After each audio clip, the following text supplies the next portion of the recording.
The line has become blurry to me.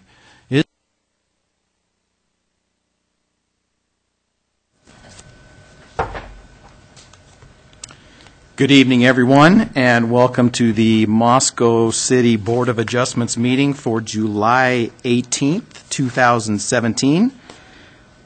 With that, let's deal with approval of the minutes from May 1st. Does anybody have comments on those minutes? None? None? I did not either. Do I have a motion? I move approval of the minutes. All right. We have a motion to approve the minutes as is. Do I have a second? Second. We have a second. All in favor? Aye. Aye. That is a unanimous decision. So we are done with that agenda item. With that, I would like to open up the public hearing for the city attorney and staff to present why we're here. Thank you, Chair. Just at the beginning, there have been a lot of concerns raised about public participation in this process, raised to either council members or other city staff members, and so I'd like to just give an overview of the process to show where the public fit into the process. Those concerns related to this conditional use permit for New St. Andrews for the proposed use of a building in downtown Moscow. Like I said, there was a lot of misinformation and misunderstanding, I believe, and hopefully this will clarify it. I'm going to give a little overview of the process that has occurred so far and what should be occurring tonight. In accordance with Idaho Code and the Moscow City Code, the Board of Adjustment conducted a public hearing concerning the New St. Andrews application for a conditional use permit for the former CJ's building to operate an educational facility in the Central Business District of downtown Moscow. Pursuant to Idaho Code, the Moscow City Council has delegated the authority to decide conditional use permits to the Board of Adjustment, with the Council acting as the appellate body for those who are aggrieved by any decision of the Board and wishing to appeal a decision from the Board. At the original public hearing, City staff presented the CUP issue to the Board. The Chair then opened up the public hearing for public input, otherwise known as the opportunity to be heard. The applicant, NSA, was allowed to present its position on the CUP. After the applicant presented, the Chair invited any member of the public in favor of the CUP to address the Board. Many did. The Chair then invited those members of the public who may be in opposition to the proposed CUP to address the Board. Again, many did. The Chair then allowed those neither in favor nor opposed who wanted to be heard the opportunity to be heard and to address the Board, and there were some. The applicant was then given the opportunity to readdress the Board to comment or rebut any information that was presented from the public. Any interested member of the public was given due process to speak to the Board concerning the CUP. The Chair then closed the public input portion of the hearing for the Board to deliberate and make a decision, which the Board did by approving the CUP with specific conditions. 5 individuals subsequently appealed the Board's decision to Moscow City Council as allowed per Moscow City Code. The Council heard the 5 appeals at a properly scheduled public appeal hearing where only the appellants and the applicant were allowed to present their arguments based on the facts established in the record of the original public hearing. No new evidence or no new facts were presented or allowed. The Council decided each appeal as a separate action. The Council remanded one of the appeal to the Board with specific instructions on what to consider at the remand hearing, which is happening tonight. The other appeals were denied. The Council's role in the appeal of the Board's decision was not to substitute its decision for that of the Board, but only for the purpose to see that the Board applied the criteria prescribed by statute or ordinance and did not act in an arbitrary manner in reaching a well-reasoned decision. The Council could have remanded the matter back to the Board in full if it had found that the Board had misapplied the law or found that there was serious error in procedure. It would essentially be ordering an entirely new proceeding where the Board would have to conduct a new public hearing on the CUP where members of the public would then be given another opportunity to speak. After hearing all the appeals and considering the facts established in the record, the Council, pursuant to Moscow City Code, chose to remand the matter back to the Board with instructions specifying what the board must consider at this public hearing. The board is hearing the remand this evening, and which was properly noticed and is also pursuant to Moscow City Code, because the instructions were to have additional evidence added to the record, and the specific instructions did not include additional testimony. That was the requirement for the public notice. At the hearing tonight, staff will present the issues to be addressed on the remand as instructed by the council. Only the appellant and the applicant would be able to respond if there are any inquiries from this board concerning matters of clarification, something in there, if there is any. No other public input is to be taken, as the public's right to participate occurred at the original hearing. The board is to consider the information that the council instructed the board to consider, and then must make a well-reasoned decision along with an accompanying reasoned statement based upon the original and the additional presented evidence. Any decision reached tonight must not be arbitrary and capriciously reached, and needs to be based upon the facts established in the record. The remand to the board from the appeal to the City Council is part of the same quasi-judicial proceedings, which does not allow members of the board to communicate with members of the public on anything concerning the matter of the appeal, other than the opportunity where they were allowed to give public input at the public hearing. The public input portion, like I said, occurred at the original CUP. City Council also, since they're the appellate body, are not allowed to discuss this appeal with anyone during the appeals proceedings. Marshall, you have a question? Yeah, Rod, quick question. We are going to hold a new public hearing and look at the new evidence which the council asked us to look at. Can this decision we make tonight be appealed again? It depends on what the ultimate outcome is. And then it'd be the decision of the council where they want to do it. Sometimes appeals from a remand, that would be the final decision, and then maybe the only recourse would be go to district court. But I don't know if that's decided. It depends on what the facts are. Okay. Thanks.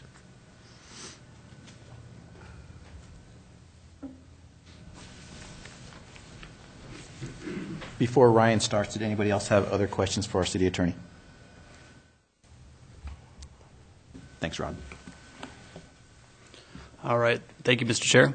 I'd like to thank everybody for joining us on the City Council's remand in part of a CUP application for an educational institution at 112 North Main Street in the Central Business Zoning District. So a little bit of background, as Rod had stated, the Board of Adjustment conducted a public hearing on April 25th, 2015 regarding the proposed education institution and approved the CUP application with the following conditions. Number one, the applicant would be required to provide 47 off-street parking spaces within approximately 1/2 mile of the subject property with the approval of the zoning administrator, and the applicant shall be allowed to phase in the off-street parking requirement by providing 50% of the required parking mitigation upon occupancy of the building, and the remaining 50% to be provided when the enrollment of the education institution use upon the subject property reaches 150 full-time equivalent students who are enrolled in education programs offered up to the subject property, or up to until 5 years passes from the date of the issuance of the certificate of occupancy of the building, or whichever comes first. So beyond that particular conditional use permit hearing, the City Council conducted a public appeal hearing on June 5th, 2017 to consider 5 appeals. After hearing the appeals and consideration of the record established by the Board of Adjustment, and having considered the issues presented by the appellants and the applicant, the Council sustained the Board's decision on 4 of the 5 appeals. On the appeal of Ms. Ryan Pilgrim, the Council remanded the matter in part to the Board of Adjustment for the following and sole specific purposes.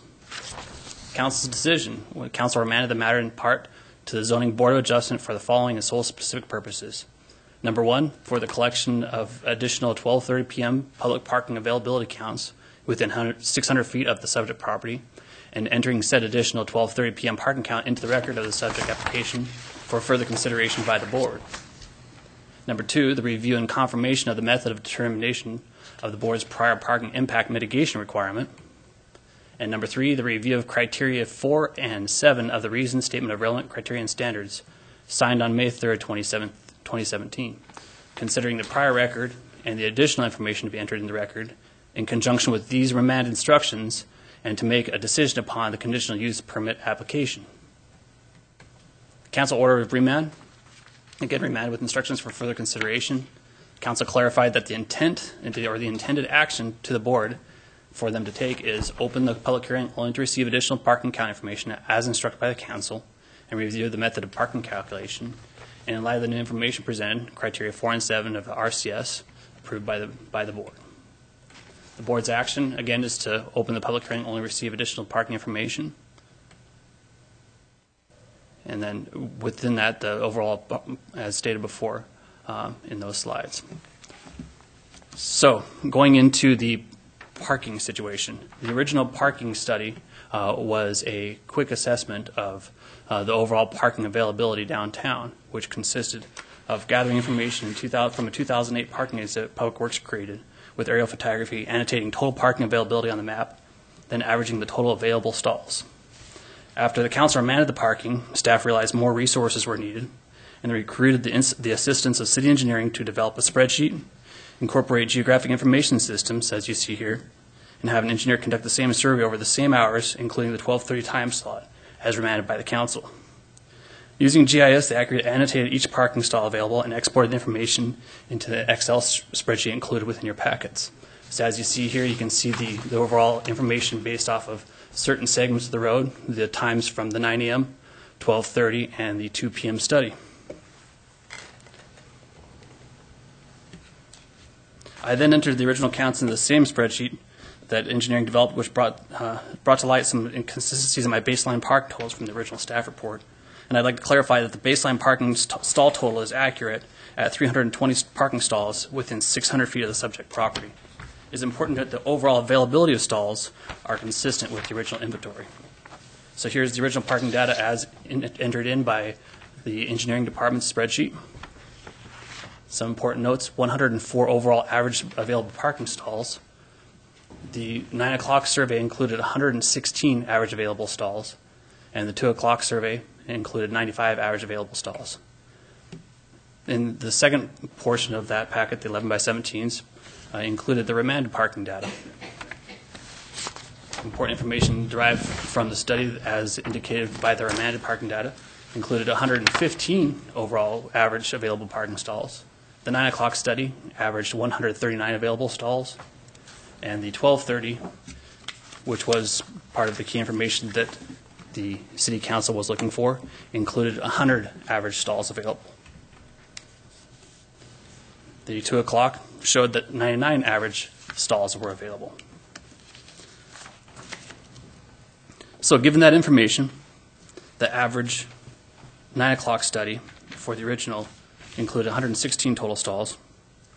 The 2 p.m. incorporated 95 total availability on average, on a weekly average. The remanded study included the 9 a.m. stalls of 139, as indicated again, the 2 p.m. With 100, and then the 99 available at 2.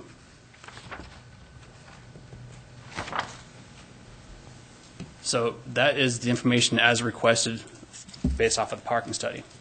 The second course of action is to review the method of parking mitigation determination. The off-street parking is not required in the central business zone, but educational institutions in the central business district have specific considerations given to parking. The zoning code includes a parking requirement for education institutions outside central business, which would require 104 total spaces if this was located outside any other district than the central business district. With that, staff explored 3 different parking demand scenarios that would likely result from the common permitted uses within the central business district. Scenario 1 was prior use as a nightclub. As per city code, dance halls require a 1 stall per 100 square feet for dance halls as far as the square footage is concerned. Restaurants, bars, and lounges require 20 plus 1 every 100 square feet in excess of 4,000 square feet. By doing that math based off of the overall square footage, it would require 127 spaces to be utilized or previously utilized as a nightclub. Scenario 2 included the residential conversion from the prior approved CUP, which would include 1-bedroom studio apartments, the requirement per the Moscow City Code for parking stalls outside of central business for the individuals within a bedroom studio apartments would require 1.25 per dwelling unit, which would result in an estimated 38 spaces. Scenario 3 was the conversion of mixed commercial and office, which includes unspecified retail use, personal services, and our zoning code states that 1 out of every 400 square feet would be required for parking, excluding passive travel, storage, mechanical, and plumbing. So looking at the overall use and the estimated use, the most likely course of action if CJ's was to be converted to essentially a mixed-use commercial would require 57 total spaces outside the central business zone. The proposed education institution, again, if located outside the central business zone, would be 104. So by showing our math, the difference of the parking demand between scenario 3 and education institution shows that there would be a 47 space difference between the two uses. So again, the 47 spaces would be the estimated increase in mitigation in regards to the parking demand. So that's action item 2. Action item 3 is going over the approved criteria. Again, this is the approved criteria number 4 from the May minutes. And again, to reiterate, the number 4 for the approved criteria says the location, design, and size of the proposed use is adequately served by existing streets, public facilities, and services. And the board finds that the subject property is approximately 15,900 square feet and is located on the east side of North Main Street, just south of the North Public, where Main Street and Washington Street converge. Specific consideration has been given to traffic, parking, safety, and nuisance issues, as well as cumulative impacts of and proximity to existing commercial schools and educational institutions in the vicinity, and impact on availability of retail and office space, especially at the street level. Based on the assessment of potential impacts, the board finds that the applicant should be required to mitigate their disproportionate impact upon public parking in the vicinity by developing and providing 47 off-street parking spaces to be located within 1/2 mile of the subject property. The board finds that 50% of those spaces shall be provided prior to the issuance of the certificate of occupancy for the proposed educational institution, and the remainder within 5 years or when 150 full-time equivalent students are enrolled in the education programs offered upon the subject property, whichever comes first. And again, the reassessment of the approved criteria number 7. Number 7 stated that the proposed use would not be in conflict with the comprehensive plan, and the board finds that the proposed use is consistent with the comprehensive plan. With that, Mr. Chair, that's all the additional information that staff has to enter into the record at this time. Can you go back a couple slides where you came to the total of 47?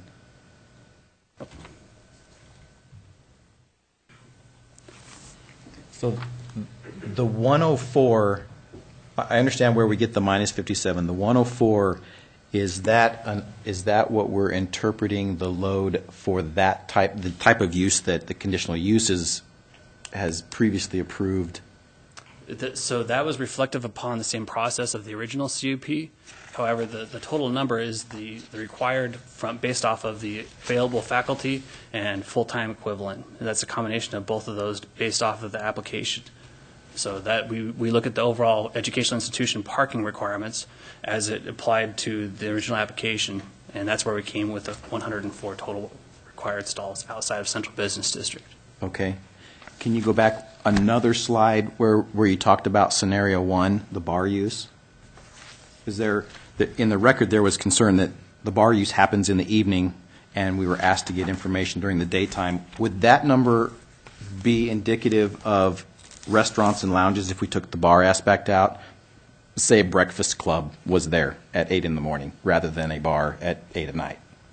Would that number stay the same? The dance hall has a higher parking requirement, the 1 per 200 square foot. It's considered assembly space in building code. The restaurant, bars, and lounges, there's a certain stipulation. If it's going to be 4,000 square feet or greater, that would stay the same, but the overall parking spaces would reduce if you take the dance hall requirement out of it. Okay. Because if the dance hall is out of it, if I'm not mistaken, we'd be dealing with fixed seating, correct? Okay. Any other questions for staff? Really? None? Right? I have a question relating to criteria 4. which was, we talked about one of the two milestones is when 150 full-time FTE students are enrolled in educational programs offered upon the subject property. And this is kind of, that's a little bit tricky to understand because it seems like the students will be dispersed among the various facilities currently in use by New St. Andrews as well as in this building here. And so are you saying 150 FTEs who are going to be primarily using that building, or just the enrollment of the college as a whole is going to rise by 150 FTEs? That would be in regards to the specific use of that property. So that RCS is tied directly to the direct use of that property. Okay.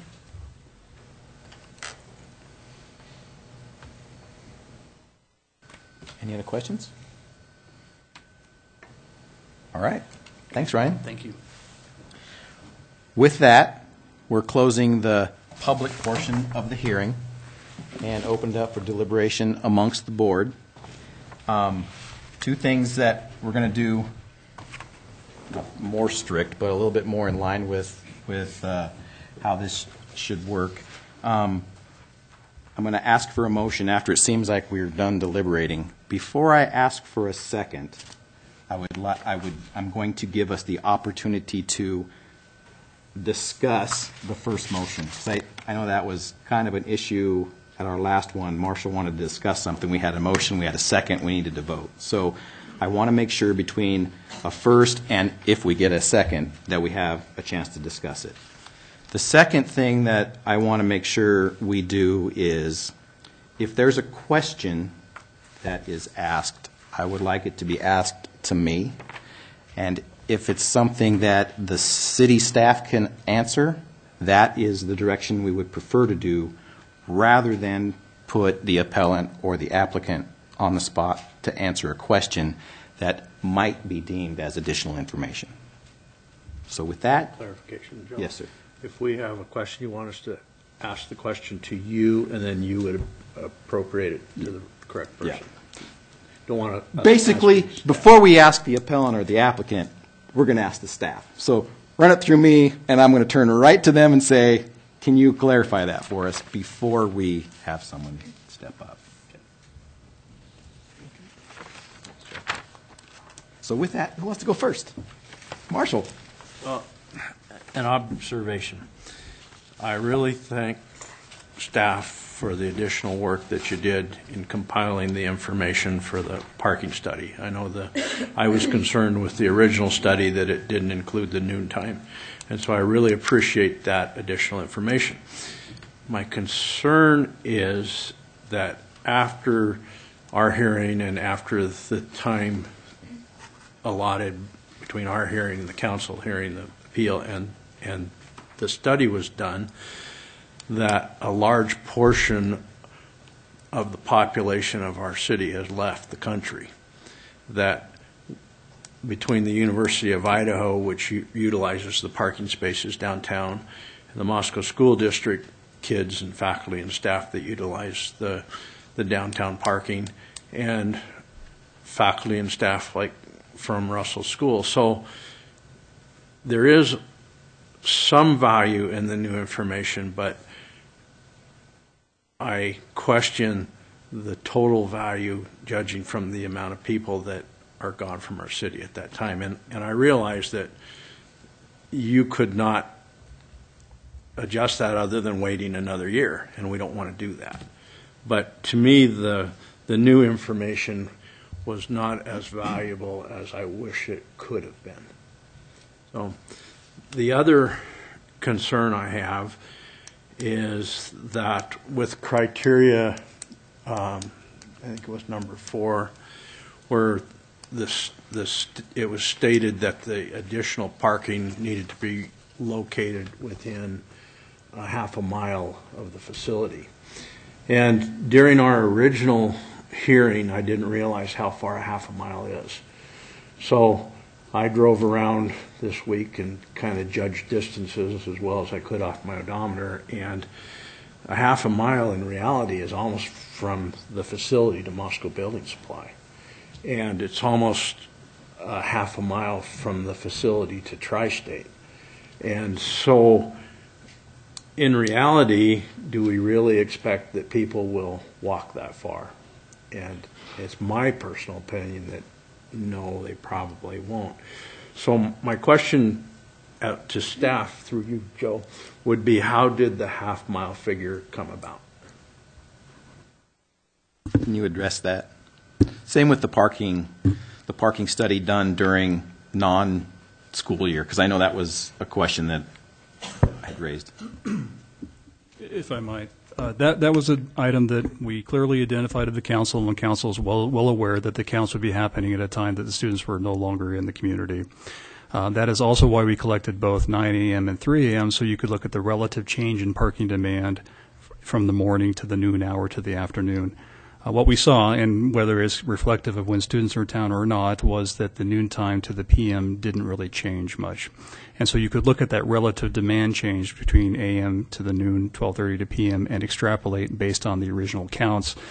Based on what we observed, we would assume that the PM count was reflective of approximately the noontime utilization of available parking spaces downtown, because you really did not see much of a change. And you saw a actually fairly slight change in the overall parking utilization, or the number of spaces available, even between those two counts. The biggest change you saw was in the 8 a.m. count between the first count and the second. The noontime, which we didn't have in the first count, but the afternoon to afternoon was fairly consistent between the two. So we really didn't see a large change in the number of available parking spaces. I can't, certainly cannot state with, complete confidence that that number would not change when students are there, but that's the best available information that we could obtain. The half-mile distance was just an approximate. Generally, quarter mile is easily walkable. With a student population, generally they are able to walk a longer distance, and so the half mile was just intended to provide flexibility to find parking outside the central business district that could support the use. And so that was why staff did make that recommendation, and the board appeared to find that that was a suitable distance in their decision. Okay. Thank you. I actually had a similar question along the half-mile line. If I'm not mistaken, even if that was a quarter mile, that would still get us outside the central business district zone. And one of the concerns was how parking in an unknown location would affect the central business district if that parking was in the central business district. So how do we address that? I don't know that we have a map that shows where that zone ends on the north end. Correct. So this individual property is on the northerly boundary of the central business district. So certainly a quarter mile would get you some distance outside that. So a quarter mile is roughly 1,200 feet. That gets you about 2.5 blocks if you had 500 to 600 foot long blocks. The thought previously was 5 to 6 blocks was the half-mile walking distance, and that seemed to be for a student population could serve the need, and that was really the basis for that. If you had a parking area in the central business district, that is also likely to require a conditional use permit, and that will provide a second opportunity to review the impact of that parking use.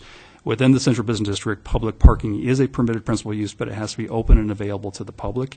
And if a parking lot was being proposed to be dedicated for an educational institution, that would require an additional conditional use permit for that parking lot. That is the exact condition that exists for the parking lot that NSA operates for their current downtown facility. There was a second conditional use permit that was heard, a public hearing that was conducted, and a CUP was issued for that parking lot to support NSA's use. If there was a parking lot that was intended to support this condition of approval in the central business district, there would be another public hearing to consider those impacts. Okay. Thank you. Any other questions? Lorraine?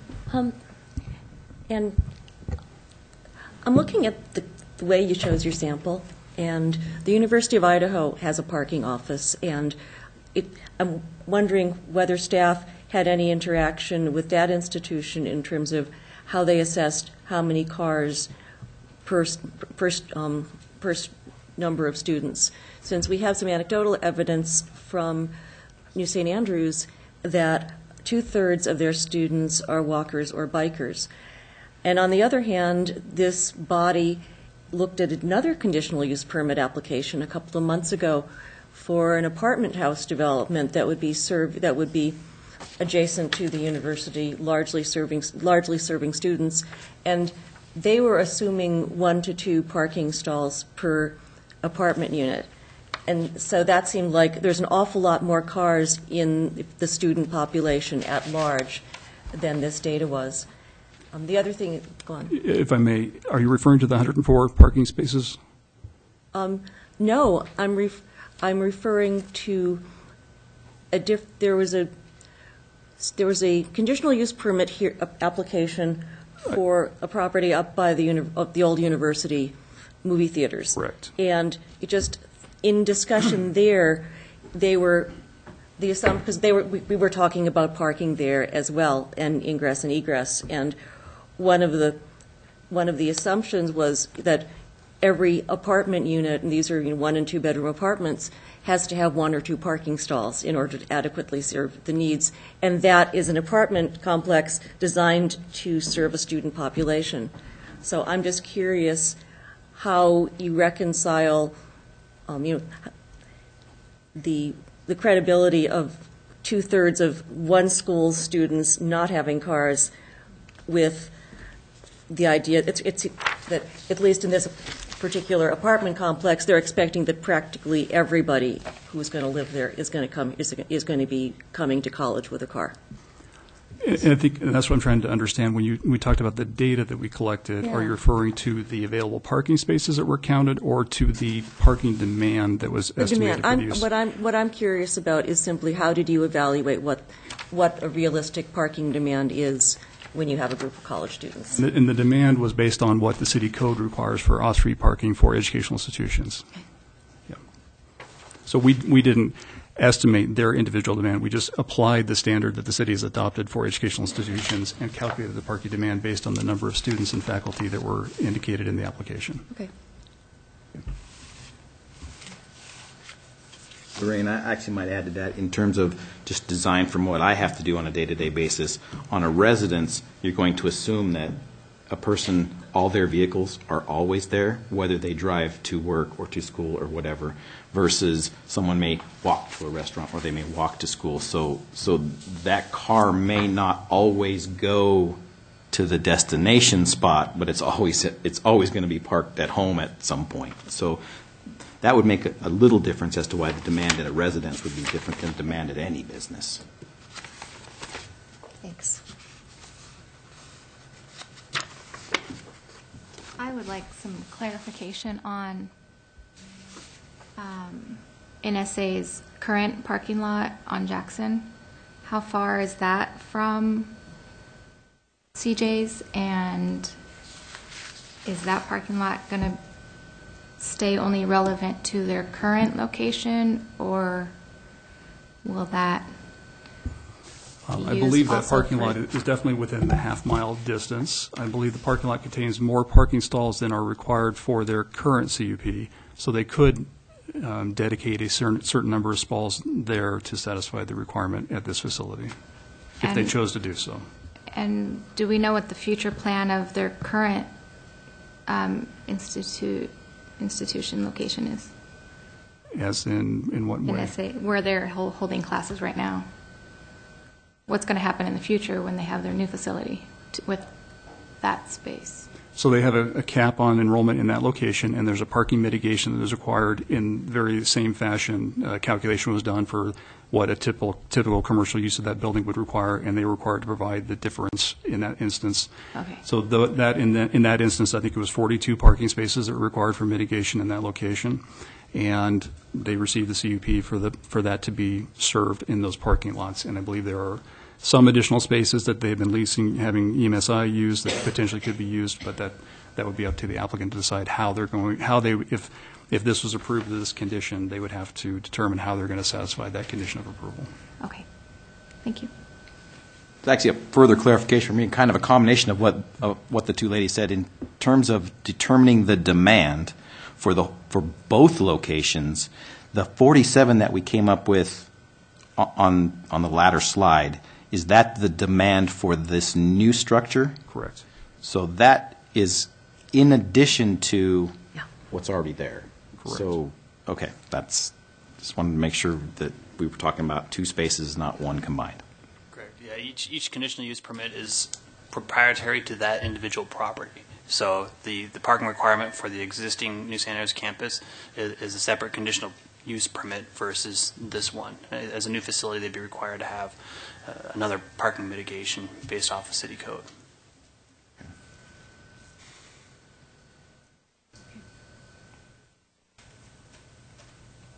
Marshall? Well, concerns. Bill, you said we're on the northern edge of the central business district here, pretty close. Okay. Well, what my concerns are is that we have educational facilities fairly close to us. I mean, we have Russell School up the hill, and we have Moscow High School that's not very far from here. And neither Russell School nor Moscow High School provides adequate parking for faculty, staff, and absolutely no parking for their students. And so there's an impact on the residential neighborhood. The students don't have any choice.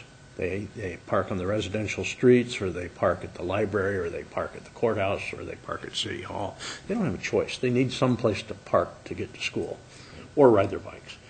And my concern is, even though we're in the central business district here, we're still impacting the residential neighborhoods because the students have to find some place to park. And it's almost precedent setting that if we have another educational facility come into the central business district, what would we do for their parking requirement? Would we again, in my opinion, not have adequate parking for the students? So we're compounding the problem time and time again. And I really think that at some point we need to either change the standard of the central business district as far as educational facilities, or we need to come up with a better solution. But I think it's precedent setting, and I think it's compounding the problem. So let me ask you this. In terms of this conditional use permit and the conditions that we imposed on it last time, whether we keep the 47, double the 47, quadruple the 47, the bigger issue is we still can't make people park there. They're going to park, quite frankly, as close as they can to anything. And in my opinion, that's usually within 2 blocks, not 6. And so you're right, that gets out there. So I guess in terms of what we're looking at tonight and the studies that we've been given, is our CUP still valid, our decision? And if it is our condition for the number of parking right or wrong based on what we just heard? And so based on your comment right now, I'm not sure if you're saying that we've creating a precedence that we can't answer, or do you have a suggestion? I don't know that there is a magic answer. I agree. But I think that we need to start addressing the parking situation in the central business district as far as educational facilities or large businesses. And it's beyond our scope tonight to do that. I could move forward with a motion that I think would help relieve my concerns, but I would kind of like to hear from everybody else too.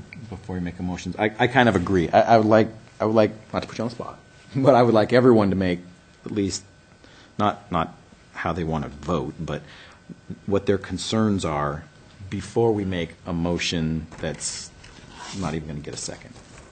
So, Mark? Thoughts? Well, I have thoughts. I thought we tried to do a nice job of mitigating. I thought the staff did a nice job of coming up with a mitigation.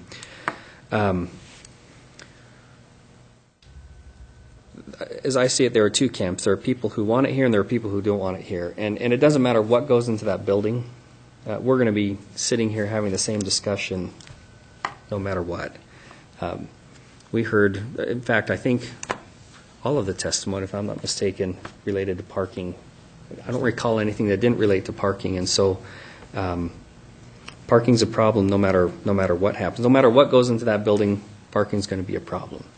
I recall at our last meeting, staff, there was some discussion about if you provided a number of bicycle spots, you could reduce the number of off-street parking spots, I think by up to 10, I want to say, something like that. We took that into consideration, and that was one of the things that we eliminated, and so there was no credit for bicycle spots. I remember hearing discussion from, and again, it was anecdotal, but a discussion from the applicant that there was going to be a lot of their students come in by bicycle. True or not true, I don't know, but that was part of the mitigation that we've done. The numbers that we're seeing, again, they're not perfect because we don't have a study that's done right smack in the middle of the school year. But I think the staff did a nice job. I think we've considered it, and I'm comfortable with I'm comfortable with the decision that we came up with last time. I agree with Mark. The building's not going anywhere, and no matter what you put in that building, the parking is going to be what it is.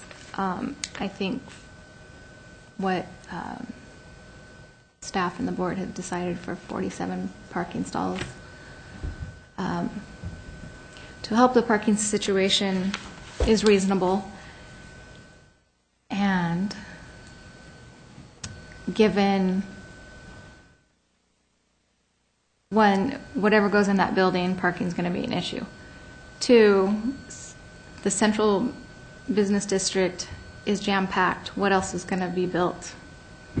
Probably nothing, no skyscrapers or anything that's going to require more and more parking. So let's just go with, I agree with Mark. Steve, your thoughts? Well, yeah,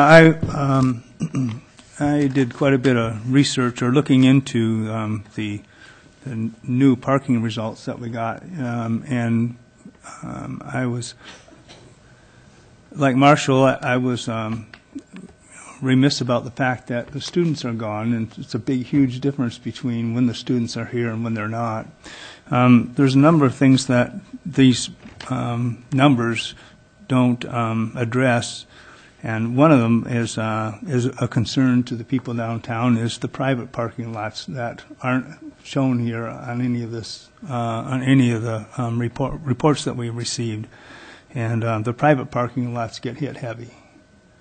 So I'm concerned about the additional parking that's going to be needed downtown and the lack of parking that is available downtown.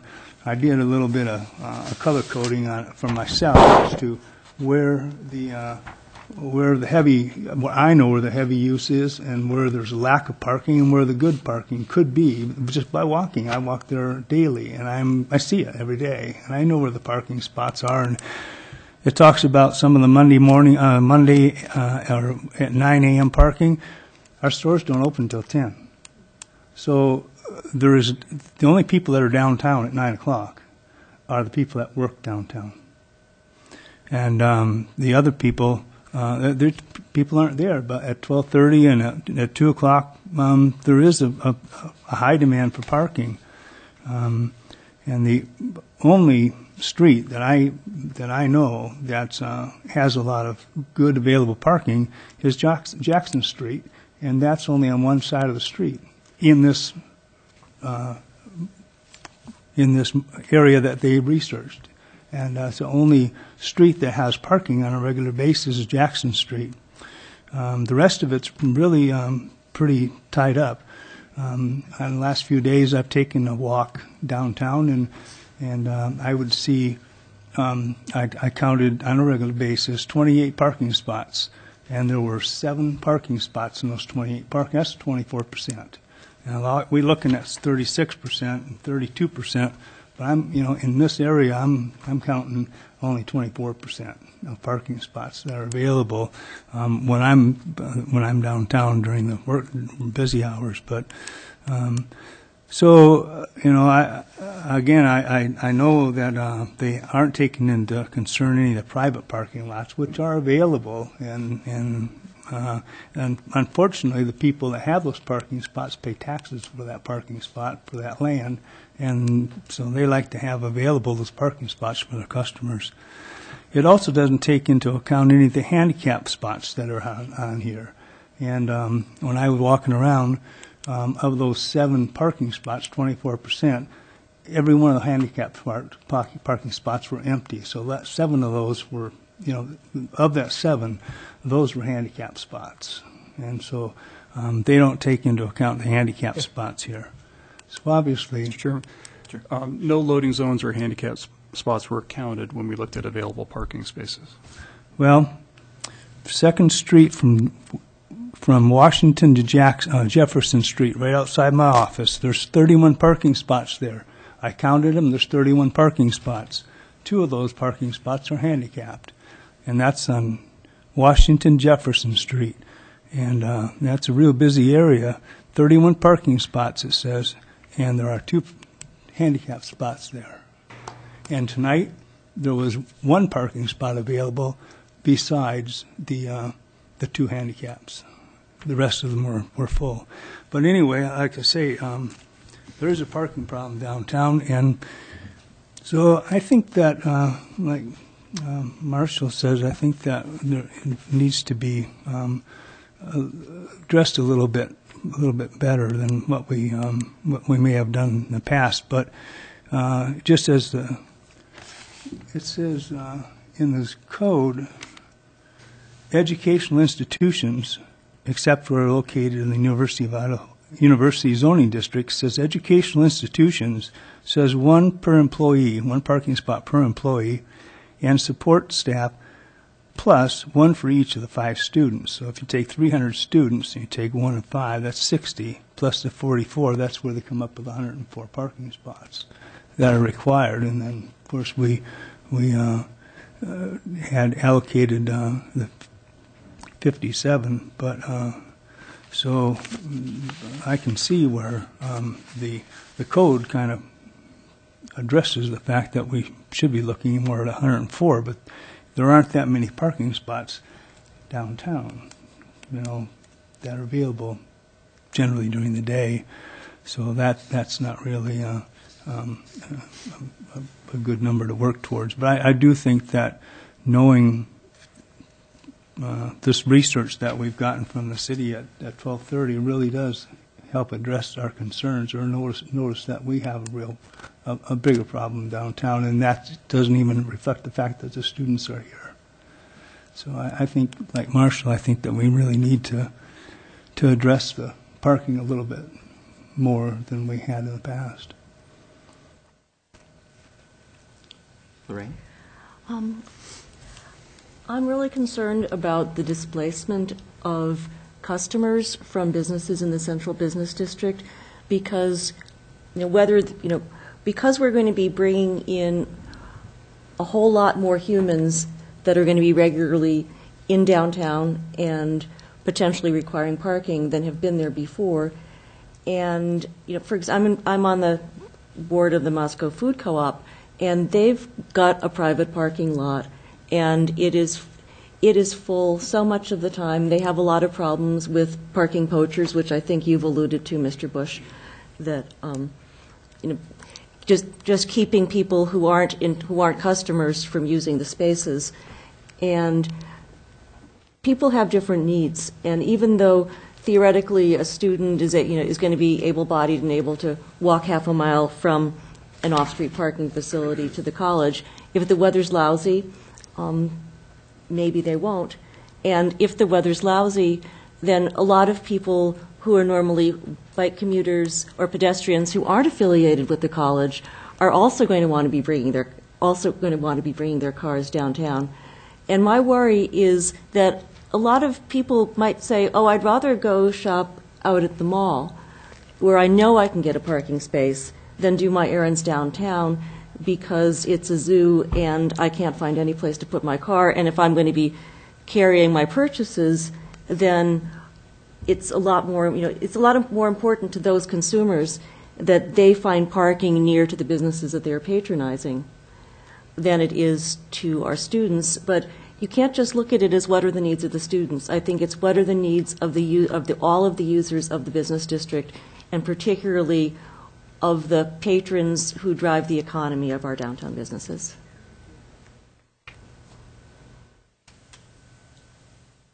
Marshall? Well, if this facility, or this application for this facility was located 1 block to the north, they'd be required to have 104 spaces. And it's going to have, to me, it's going to have the same impact, whether it's 1 block to the north or if it's where it is located. So I would move approval of the conditional use permit with 2 conditions. One, that there are 104 parking space off-street parking spaces provided, and that those off-street parking spaces be within 1/4 mile of the facility and not 1/2 mile.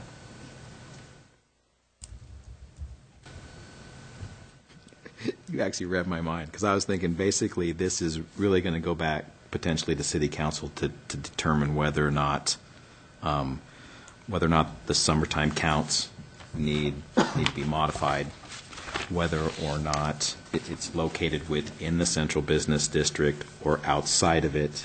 Going a 1/2 mile out is really not realistic. So I guess, are you making that as a formal motion? Yes. Okay, before we ask for a second, Bill? I'd hope to encourage the board to refer to what new information is leading you to this different conclusion than what the board made previously. So it's important that this matter was brought back to the board for you to have additional information in consideration. That additional information were those additional parking counts. So what has changed from the information that you had previously that you made that decision based upon, and the new information? So it's just encouragement to the board, if you're going to modify and double the off-street parking requirement from what was originally proposed, that you articulate upon the record what was the basis of that change of decision. I haven't changed my position. I voted no the first time. And I understand that. But you also understand, just, Mr. Chair, you also remember the board's already made a decision. Individually, you may have been, but the board has made a decision. If you're Right. going to change the board's position, you're going to have to need that language as to what facts that were added in that changed it. Which is why I would like to have a discussion before we even ask for a second, because we might find that we don't get a second after we've discussed it. So, who would like to? Well, Mark? I'll start off. I think if we were moving this 1 block north and we were having a requirement of 104 parking spots, we're still having the same discussion. In my opinion, we're still having the same discussion. Again, I haven't heard anything different than what we heard last time. The impact on the neighborhood, the impact on downtown businesses, this is all the same information. As I'm looking at this in terms of what Mr. Belknap's, I think, made a good point, what has changed to cause us to change a decision, and the only new information we have is the parking counts, which, again, that's really the information that we have. So I don't know that there's enough for me to radically change the decision that we made last time, which would more than double. I mean, basically, that would more than double what we required last time. So, Any comments on the distance?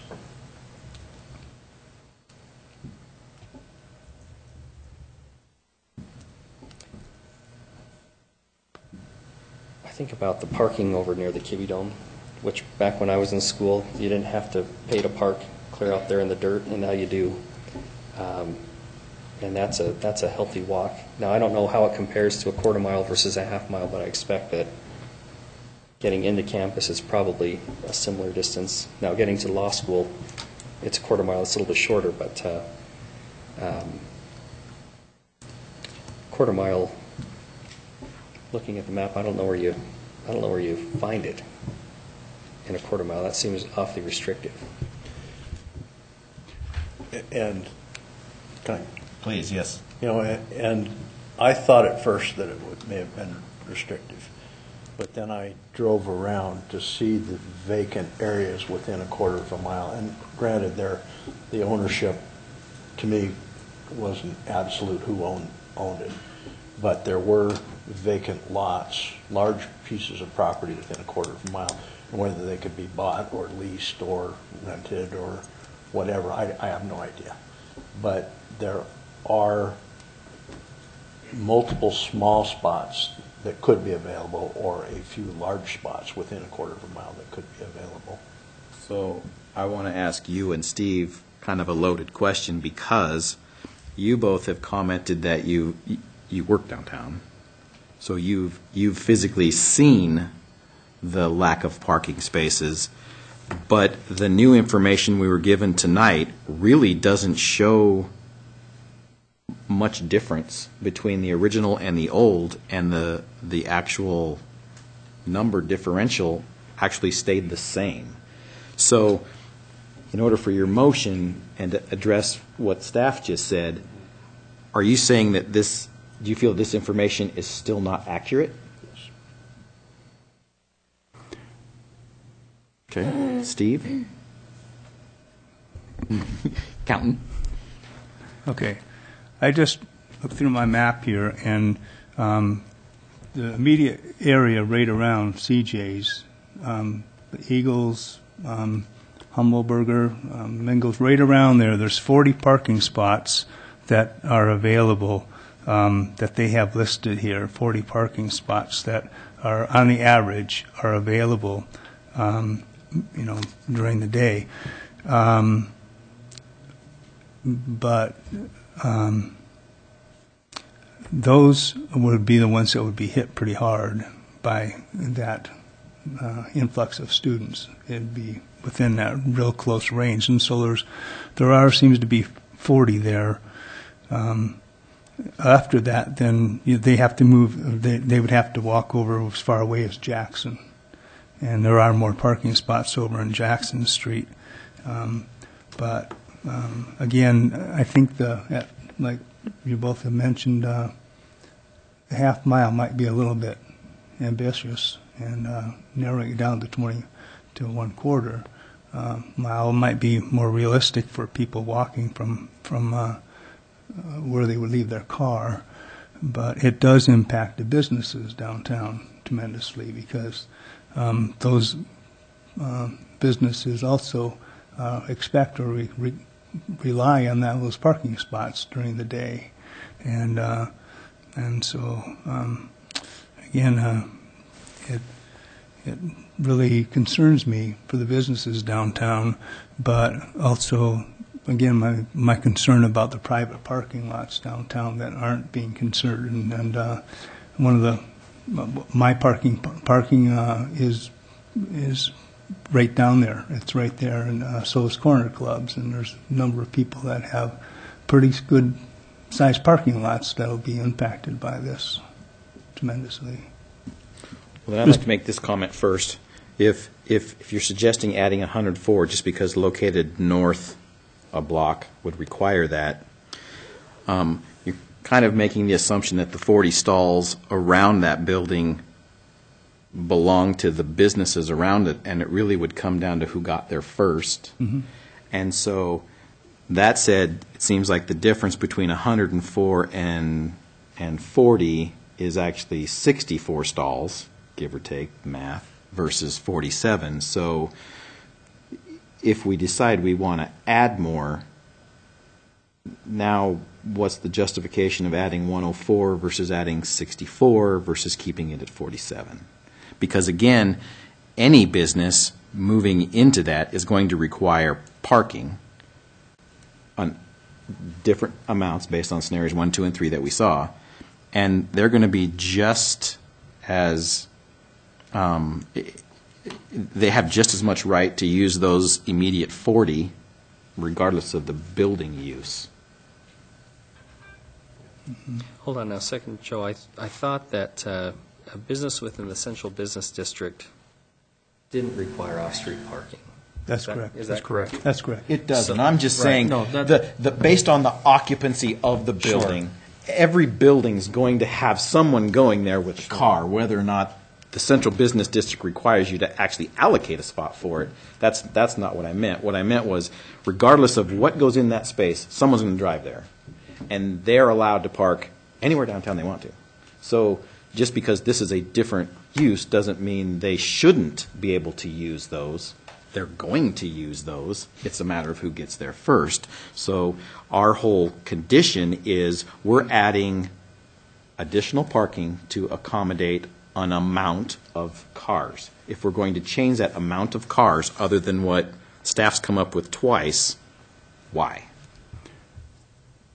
If I may, Mr. Chairman, I also want to clarify that the council did request a review of the method of parking mitigation calculation. So my earlier comments were not intended to dissuade the board from reviewing and coming up with a rational basis if you feel that the information and further consideration deems that you want to have a different number. I just want to make sure that you do articulate that the new information should play a role in that decision, and your reconsideration for whatever mitigation you feel is necessary should be have a rational basis to it. For staff, when we looked at it, in principle, the city has committed to provide public parking for all of the properties within the Central Business District and does not require off-street parking.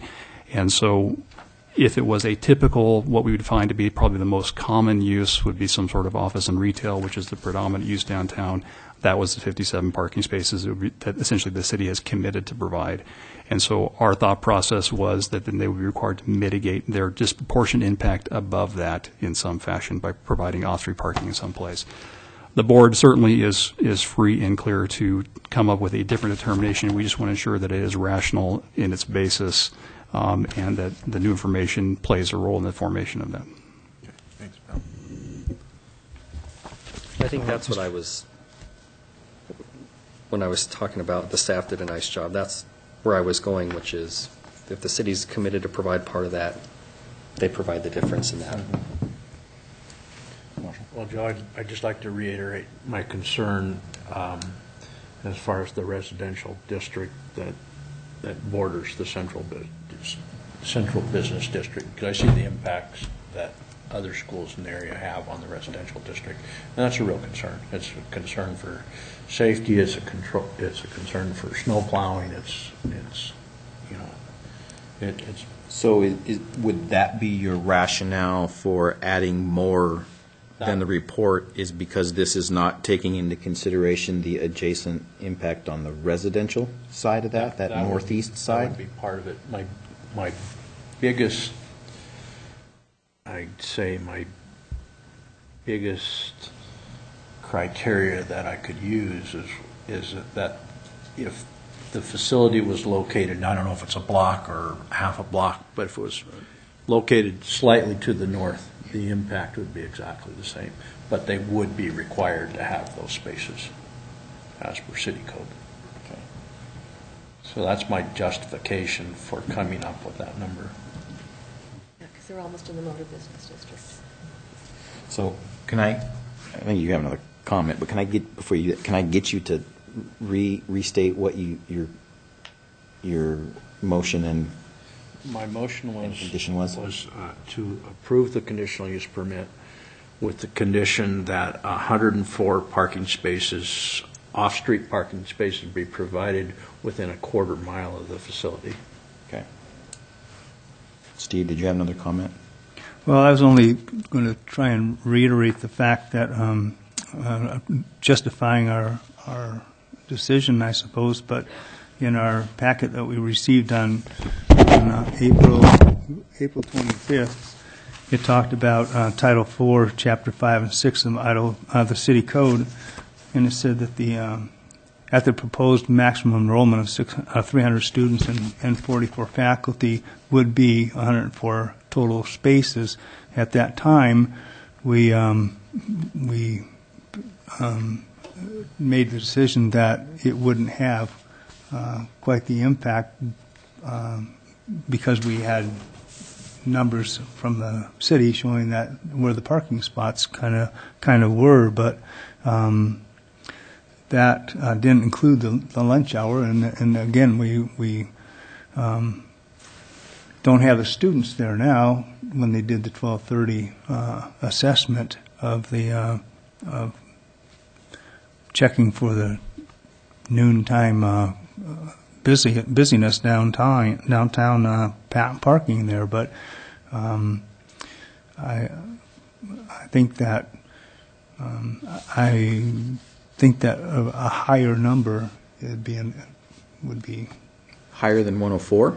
no higher than 47. Oh, okay. Higher than 47 would probably be a fair number to work towards, just because of the impact that those businesses right in that general area, their parking area, that students will have to find parking, right downtown, and it has a huge impact on the businesses downtown. See, I think that the initial information came up with 47, but the concern was it didn't address noon hour, so that number may have gone up. The second round, the number stayed at 47, but it was during the off-season, so I think the number was low again. So my position is the 47 needs to be a little more, but I don't know that we received anything that would substantiate a buffer that would drive it to more than double of what we had. True. So I guess I'd be in favor of your motion, with the exception that I think our condition now is actually imposing too much. Who hasn't commented yet on that? Do we want to keep talking about this, or ask for a second, or Lorraine? I have a comment, and this is just based on a couple of people I've known who are downtown business people and who drove to work. They would choose to park outside of the central business district, up into, up towards the high school, so that they could leave that space open for a potential customer to come in. And, on one hand, that's very courteous that you don't want your customers to have to walk a long distance, but there are already business people putting pressure on the residential neighborhoods, in addition to what I see with the high school kids parking in the residential neighborhoods. I used to be one of those downtown parkers. I now live in town, and I bike or walk down to my office, but it's definitely, we're already at capacity, and certainly once you factor in the school year, because there is a drastic difference. I have my office at the center of Moscow's known universe. I'm at the corner of 3rd and Main, and so I get to really, and I get to see where the parking is, where the parking isn't, and it's and there's a whole lot of parking right now, and it can be very hard to find a space once August and September roll. Especially once the cold weather rolls around, that's when it's really going to hit. So Do you feel that this new information warrants more than double the extra? Yes. I'm generally not in favor of this use coming into downtown, because I think it would be more appropriate in a little bit further out where there would be parking for these students. I think that the students' parents would be happier that their kids weren't walking in from Jackson Street, especially because students aren't like business people, and music students especially, they're going to be going to their practice rooms at all hours if they're like the music students I went to college with. And I think that there's just rational safety reasons for having this use be located someplace a bit different. Mr. Chair, just also, the City Council has says that it is a use that is permitted conditionally if you mitigate what the impact is. So saying that it shouldn't belong in this area, that's not your decision. It is permitted conditionally, and you're specifically supposed to address the parking issue, which most of you are dealing with. And you beat me to the punch on that, so my follow-up question to you was going to be, if from your opinion, there really isn't an extra amount that we could actually add to this that would satisfy a car count for you. Correct. Mr. Chairman, one of the things that was brought up at the hearing, and that we haven't really talked about tonight, and that is the bicycle parking spots that I think would mitigate some of those the car parking. And I think that it's appropriate that we bring that issue to light here, because the students have the right to ride bicycles instead of taking a car. And so if we were to take into account that some of those students would be riding bicycles or walking to school rather than the cars, I think that They would, and if I remember right, the 47 would actually have dropped in both of these counts. Down by 10. But if I remember the discussion right, and this last winter was a good example of that, the best times to ride your bike are the times that school's not in session. So even though we're a big biking community in general, I think the reason we kind of discounted that was because it may or may not be a fair reflection of a credit to reduce that amount because total school year. Yeah, because once you hit October, September's probably good, but October, definitely not November, December, January, February, and then depending on how our spring is, that one's really and a 10-to-1 or a 5-to-1, and that was a hard one to justify. Well, and I feel too, Steve, that we're looking at the number of required off-street parking places. We're not asking for one per student or one per faculty. We're just asking for a given amount. Well, those other people have to get there somehow. So they're either they're already, I think, already getting kind of built credit in. for walking or bicycling. And I want to make it clear that I think it's terrific to have the students downtown. I think they add vibrancy and they add a lot to our community.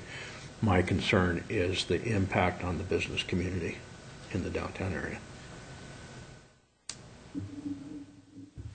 Should we discuss this further before I ask for a second? Mr. Chairman? Yes. If I might clarify, the phasing that was originally proposed, that was not included in your motion? That would stay in place. Okay, so the same 50% and Correct. 50%? Yes. Just want to clarify.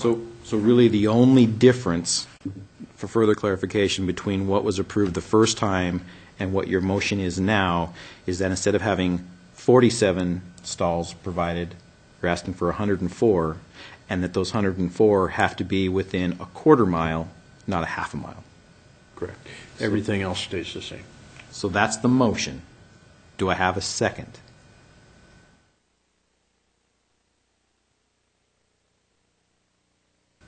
Not seeing a second, that motion fails. So, does someone have an alternate motion?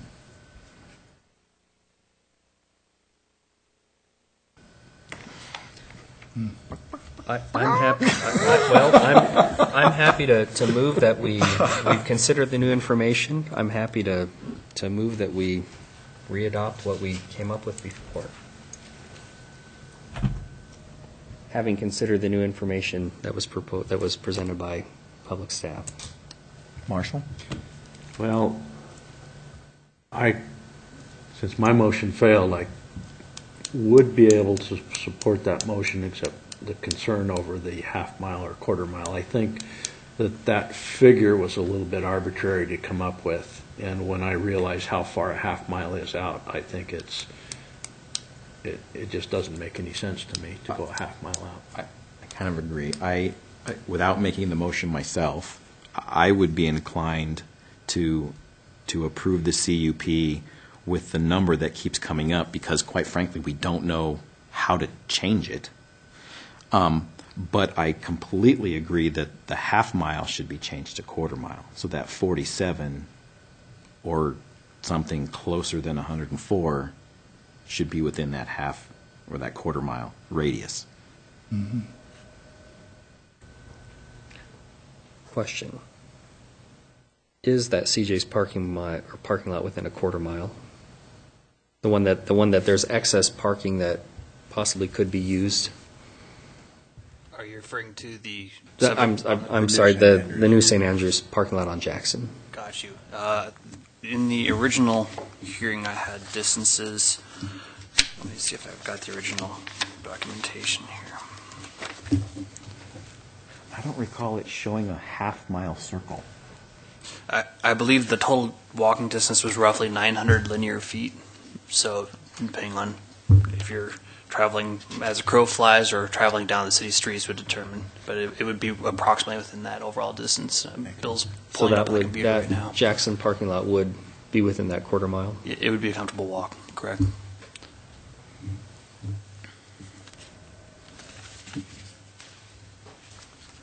Was that a suggestion, or was it a formal Well, my proposal?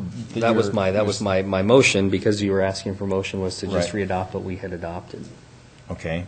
So I guess technically we need to follow up on that. We have a motion to approve the CUP with the same conditions as before.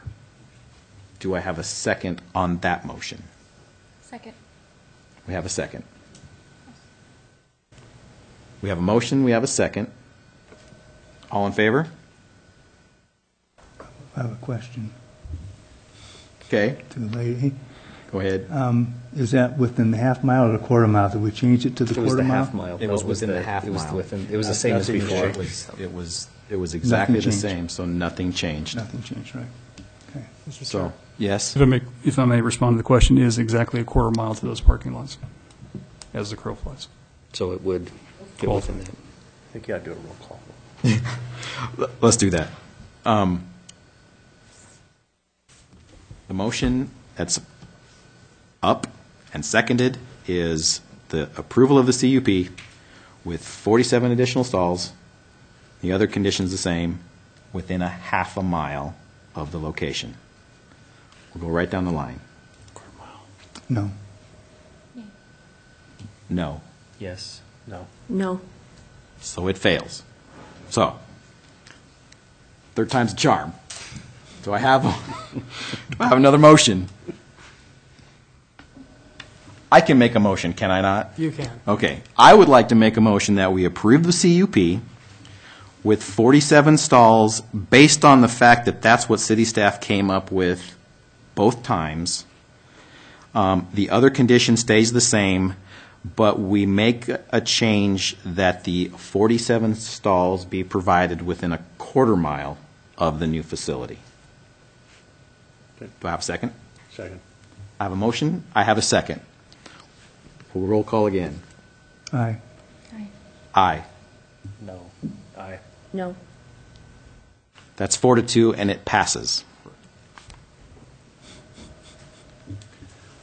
So I believe that ends this part of the meeting. Do we need to address the relevant criteria and standards? Or I think can we? I would move to adopt the relevant criteria and standards as, what's the date on this? As adopted. As adopted April 25th, with that one amendment on that at distance. If the board can approve that, we will modify it for the chair's signature. Okay, so since that was my motion, I would like to make the motion that Bill just stated. Do I have a second?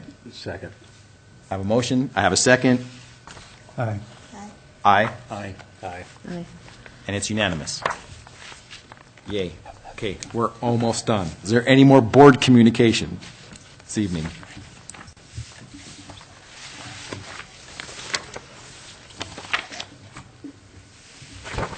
None? No further action? All right. Do we have a motion to adjourn? I'll second that. A motion, we have a second. All in favor?